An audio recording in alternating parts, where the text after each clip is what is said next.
A lot has changed since the last time you saw the garden. I think the last garden tour I did, everything was just barely starting to green up. And now, I mean, my tomatoes are almost ready for transplant. Pretty much everything that was dormant has woken up, except a couple of things that have got me a little bit worried. But we'll take a look at those too. I'm so excited to show you guys everything. This is the most exciting time of year. So first of all, let's just take a closer look at all of these plants that I have lining my stairs. I have more tomato babies this year than I ever have before. And that's mostly because I just couldn't stop planting them. I am not going to need all of these. I actually have about 2 trays worth that are what I actually need to plant in my garden. And the other 3 trays essentially are pure extras.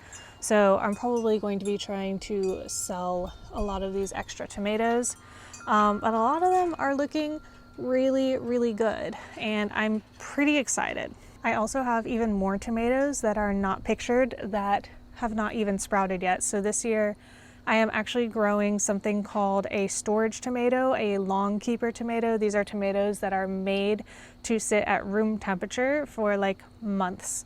Just on the counter, no preservation, just as is. And I find that to be really, really cool. So I've got a couple different varieties that I'm trying.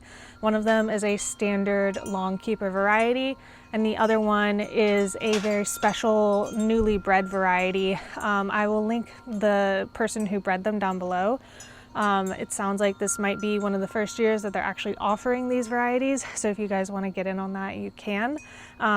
No affiliation, by the way. I saw them on Instagram and I thought it was really cool, and I'm really excited to try out their tomatoes. So up here I have my peppers and my basil and also my eggplant.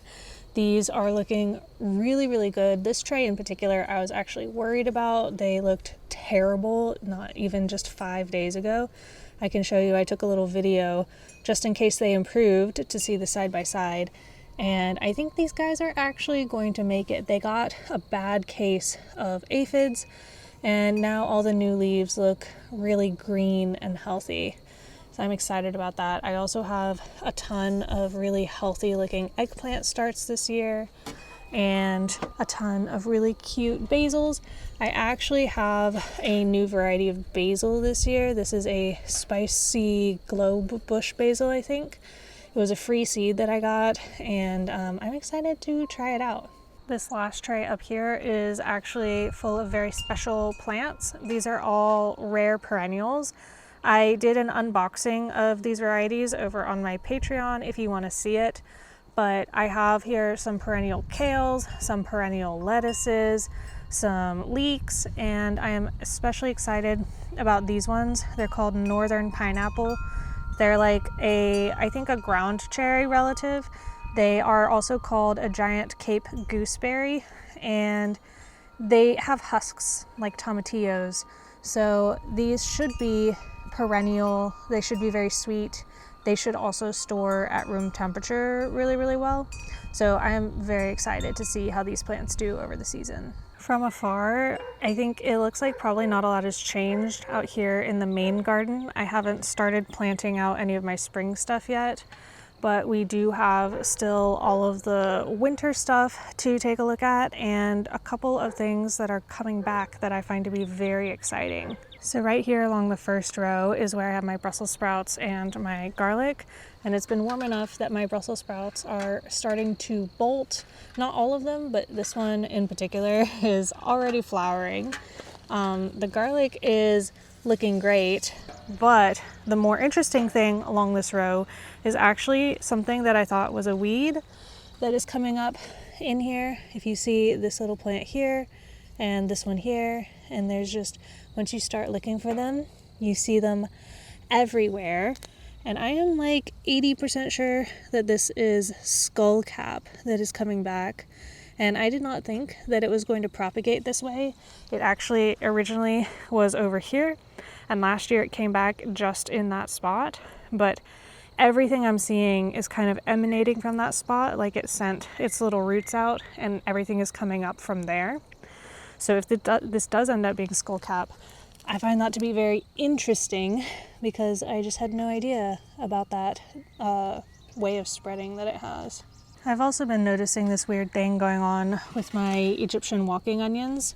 You see the way this is bent right here. You can see the difference in the plant right here. This looks like the top of a flower, kind of like this does, right? But this seems to be growing little baby onions at the top, like they're supposed to, but definitely not like this. Like this is a little bit more normal of what you might see at the top of an onion plant, but this is very overgrown and not quite right. So I'm not sure why this is happening to a lot of these in the same area, but we're just gonna have to keep an eye on it.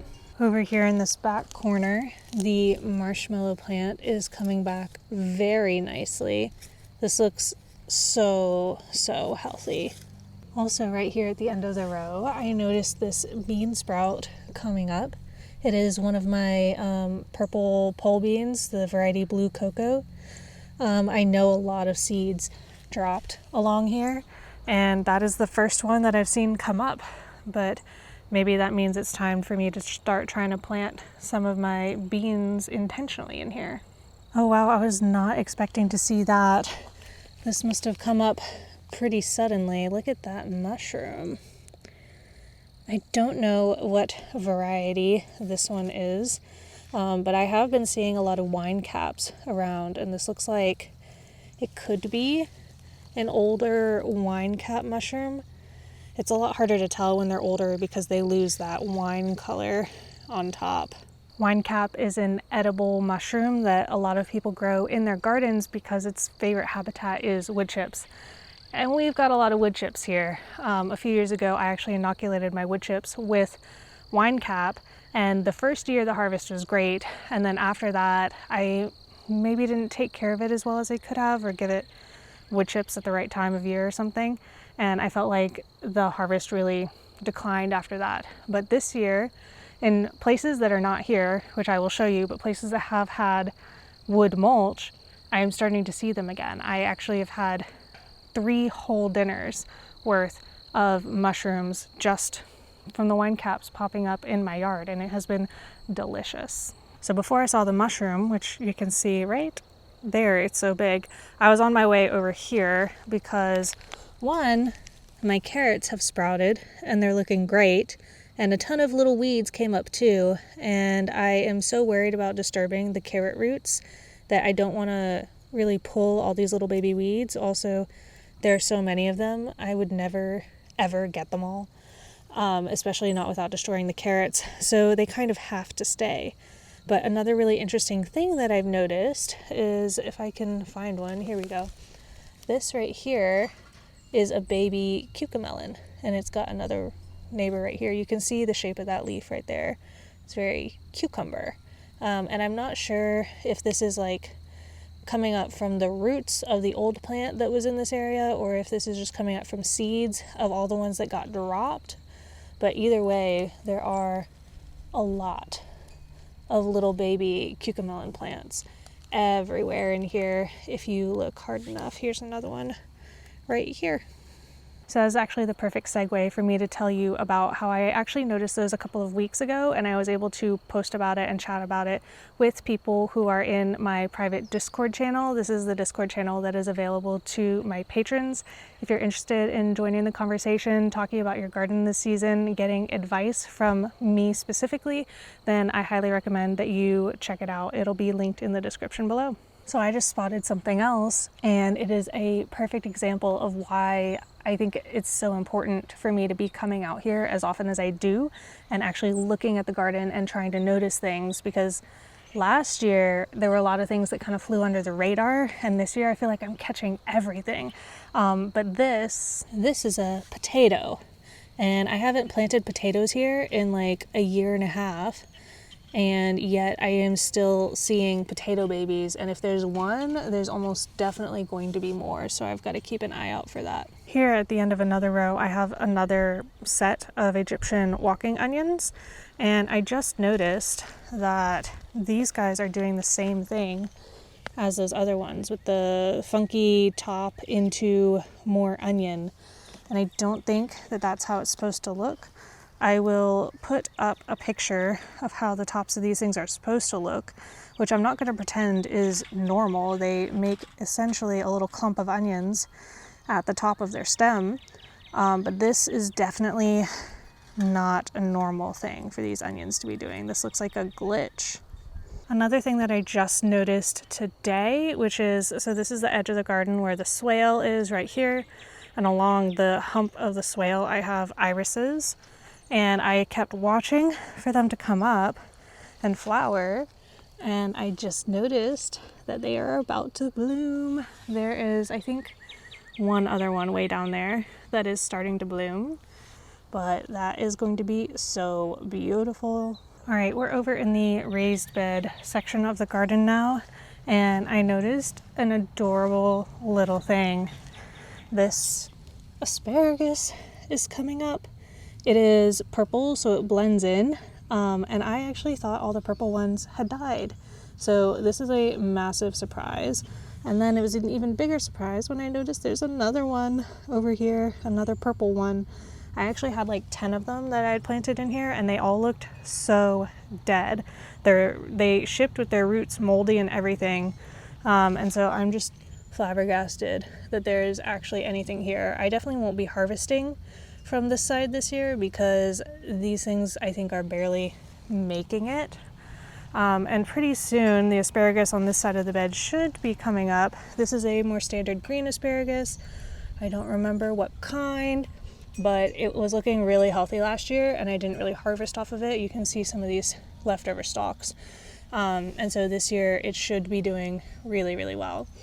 And of course my strawberries that you're seeing in between everything here are looking amazing. Look at all these flowers. I'm about to have so many strawberries. Let's see. I think right in here, yeah, that one might be the farthest along. It'll still be a little while, but we're getting so close. Okay, so before I show you the next thing, we have to come back over to the in-ground garden for just a second because I need to show you my lettuce so that we can compare how it's looking. So this is one of the best looking lettuces in the in-ground garden. This is one that I started indoors. I babied it as a little baby. I took care of it. I tried to harden it off and transplant it, although I was a little bit impatient with the hardening off part, but it survived and it is looking pretty good, right? But here is a section of lettuce that I planted, granted much longer ago, but it was way, way colder outside, and these things, I thought they barely made it. They barely germinated.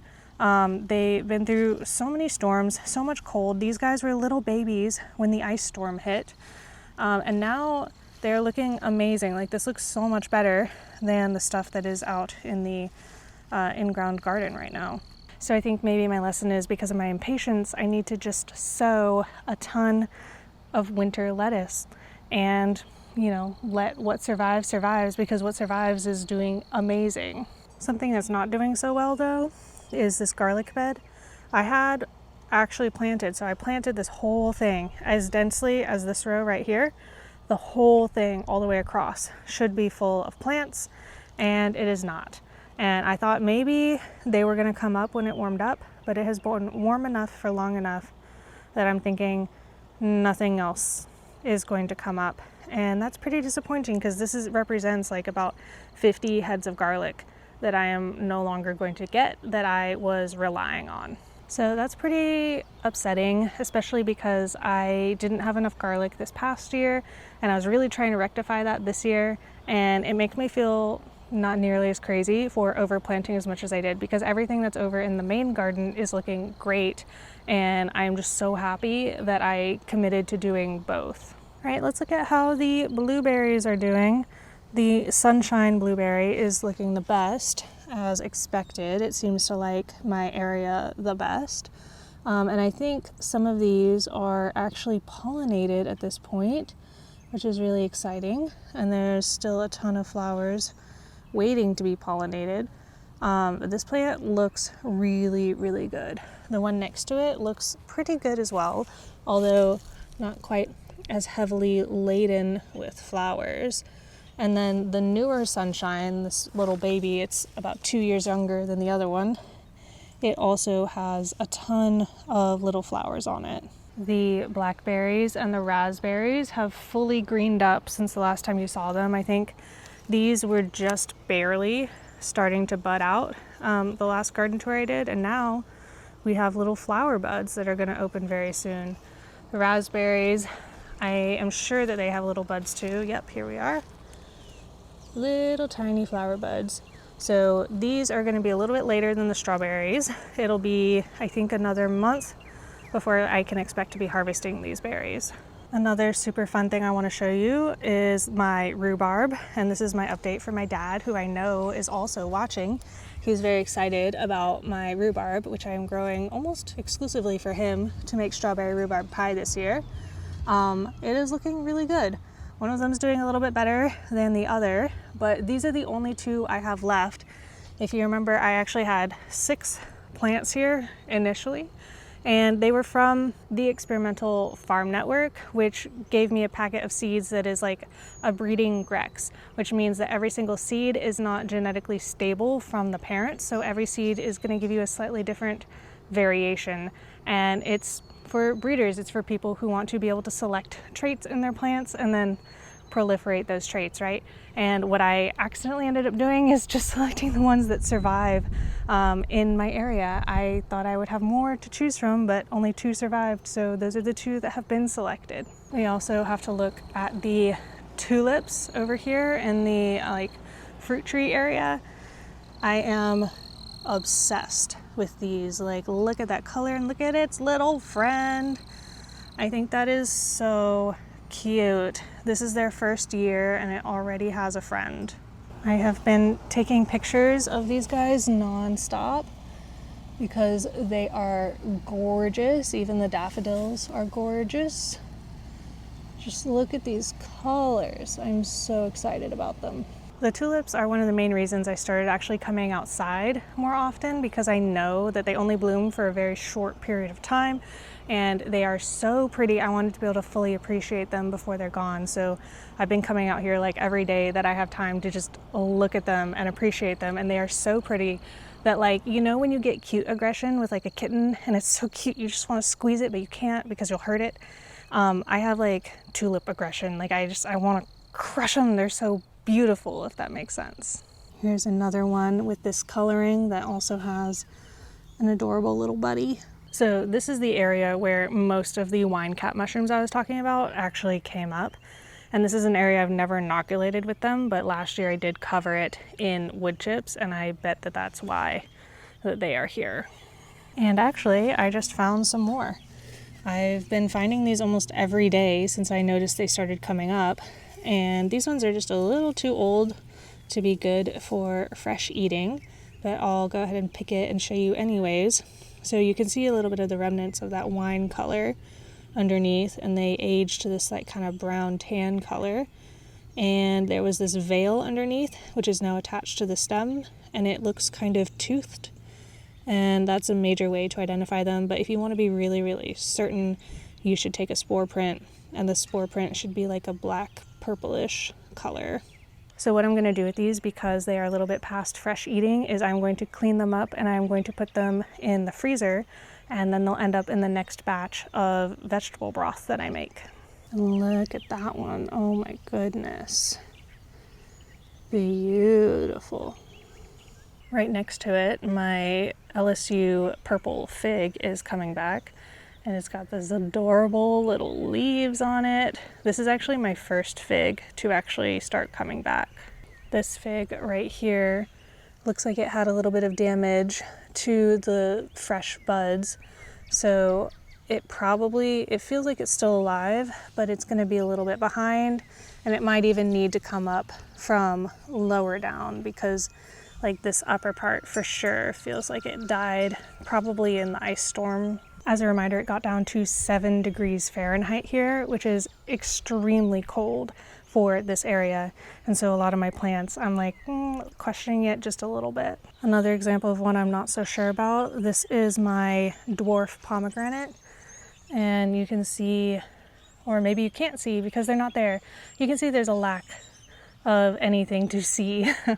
Normally a plant like this would have buds on it, like little nodules that will eventually open up to become leaves, and this doesn't have any of that. So I'm a little worried. Like, it doesn't feel totally dead in the woodiness of it, but I'm just not sure at this point. This one is my Carolina allspice, and you can see right here that's a really good example of a bud that will then open up into little leaves just like that. Another one I'm really worried about, which you can barely see because of all the weeds coming in, this little citrus plant right here is barely alive. You can see it's got this one bit of green stem left, and that's the only thing telling me that it's not fully dead. You can see these branches definitely are brown. The tip of this one's brown. It doesn't have any leaves to speak of. It doesn't even seem to be trying to make leaves. I very much anticipate that this one will die, and that's really unfortunate. But I'm pretty certain my other ones are going to live. This one is my kumquat. It's the grafted one, and it still has some good looking leaves on it. I haven't seen it starting to make new leaves yet, but I think it will very soon. And this one, which is US 942, I think. I might get the numbers wrong, but I've been calling it the Sour Patch Kids. This one has new leaves on it. Those are the only leaves it has right now, but all of its stems are very green looking, and so I'm feeling pretty good about this one coming back. I also wanted to show you guys this right here. This is a yarrow plant. So I had yarrow actually in this white bed here, and it was taking over, so I dug it out and I split it up and I planted it in the yard, and it is actually taking off so well. Like, I can already tell that this plant is going to have a good time here. It's probably going to be able to outcompete the grass just fine. And there's another one up here in the corner. You can see stuff struggles to grow here, and there's all sorts of trash left over from, you know, the way 100-year-old houses have trash in the yard. But this yarrow is still hanging on, and I think it will do really well this summer actually. If you look at this corner, this is the one that looks less good, and this is the one that looks more good. And you can see this one over here is getting more sun. There's the sun. It's getting more sun than this one. This corner is super shady, which is part of why I tried to put one there, because I would like something to be growing in that corner, and yarrow is a good bet. All right, so this area right here has expanded a little bit. This is a new plant since the last time you saw. I got this plant from the store because it just looked too good. It's another thornless type of raspberry, and I'd only ever seen one other type before. I do not want raspberries with thorn in my yard, so that's why I only have the one variety. And so I saw this one and I was like, I have to get it because it's thornless. And then over here, you can barely see it against the backdrop of mulch, but this is my elderberry, and it is doing pretty well.